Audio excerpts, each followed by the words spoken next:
নবম জাতীয় পে স্কেলের চূড়ান্ত গেজেট কবে প্রকাশিত হচ্ছে এ বিষয়ে সর্বশেষ কি তথ্য জানা গেল? অর্থ মন্ত্রণালয় এবং অর্থ উপদেষ্টা কি তথ্য প্রদান করেছেন? সর্বশেষ গেজেটের তারিখ কবে আসছে গেজেট? এ বিষয়ে আমরা আজকের এই ভিডিওতে আলোচনা করার চেষ্টা করব। ভিডিওটি সরকারি চাকরিজীবীদের জন্য খুবই গুরুত্বপূর্ণ। না টেনে অবশ্যই প্রথম থেকে শেষ পর্যন্ত দেখবেন। তার আগে সকলের কাছে ছোট করে একটি রিকোয়েস্ট করব, যারা চ্যানেলের নতুন দর্শক এখন পর্যন্ত চ্যানেলটিকে সাবস্ক্রাইব করেননি, প্রথমেই চ্যানেলটিকে সাবস্ক্রাইব করবেন।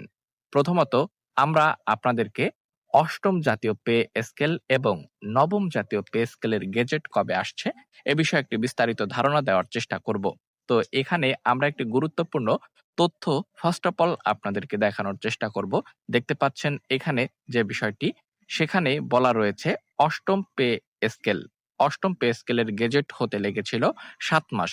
এবার কতদিন লাগতে পারে নবম পে স্কেলের গেজেট প্রকাশিত হতে? এটি কিন্তু খুবই গুরুত্বপূর্ণ একটি তথ্য এবং গুরুত্বপূর্ণ একটি ভিডিও হতে চলেছে আপনাদের জন্য।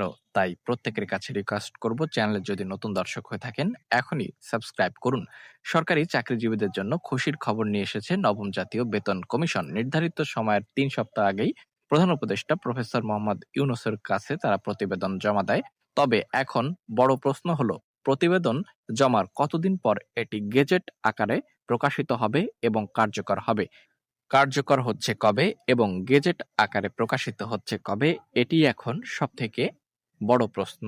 অষ্টম পে কমিশন প্রতিবেদন জমার যতদিন পর গেজেট হয়েছিল এক নজরে অষ্টম পে স্কেল বনাম নবম পে স্কেল তুলনামূলক তথ্য প্রতিবেদন জমা অষ্টম পে স্কেলের, সেটি 13 মে 2015 এবং নবম পে স্কেলে আমরা 21 জানুয়ারি 2026 তারিখে প্রতিবেদন জমা দিতে দেখেছি। গেজেট প্রকাশিত হয়েছিল অষ্টম পে স্কেলে 15 ডিসেম্বর 2015 এবং এটি কিন্তু এখন প্রক্রিয়াধীন রয়েছে। নবম পে স্কেল গেজেট হতে সময় লেগেছিল 7 মাস 20 দিন সব মিলিয়ে এবং এটি অর্থাৎ নবম জাতীয় পে স্কেল প্রক্রিয়াধীন রয়েছে এবং সর্বনিম্ন বেতন 8,250 টাকা, এখানে 20,000 টাকা এবং সর্বোচ্চ বেতন 78,000 টাকা। বর্তমানে সেটি নবম জাতীয় পে স্কেলে 1,60,000 টাকা এবং অষ্টম পে স্কেল প্রতিবেদন থেকে গেজেটের দূরত্ব।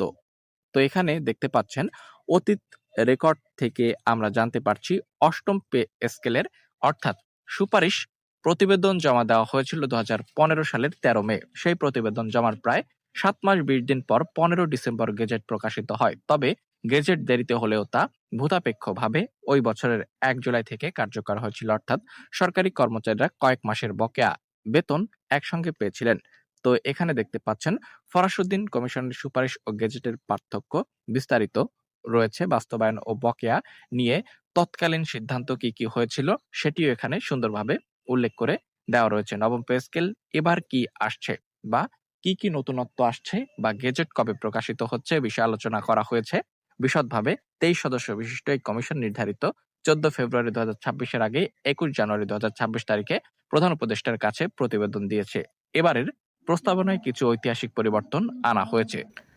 মোটামুটি আমরা যতদূর জানতে পেরেছি অথবা দেখতে পাচ্ছি, অষ্টম পে স্কেল কার্যকর হয়েছিল 7 মাস সামথিং পরে এবং নবম পে স্কেল কবে কার্যকর করা হবে এ বিষয়ে সর্বশেষ তথ্য অনুযায়ী আমরা যতটুকু জানতে পেরেছি সেটি হলো 1 জানুয়ারি 2026 থেকে আংশিকভাবে কার্যকরের কথা রয়েছে নবম পে স্কেল এবং 1 জুলাই 2026 থেকে এটি পুরোপুরি কার্যকরের কথা রয়েছে।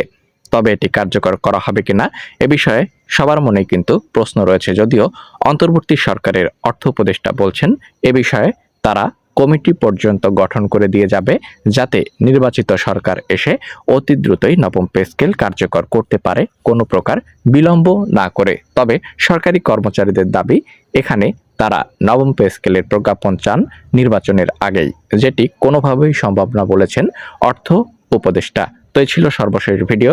নবম পে স্কেলের গেজেট কবে প্রকাশিত হবে এ বিষয়ে সর্বশেষ তথ্য জানতে এখন পর্যন্ত চ্যানেলে নতুন হয়ে থাকলে এখনই সাবস্ক্রাইব করে আমাদের চ্যানেলের সঙ্গে থাকুন। ধন্যবাদ।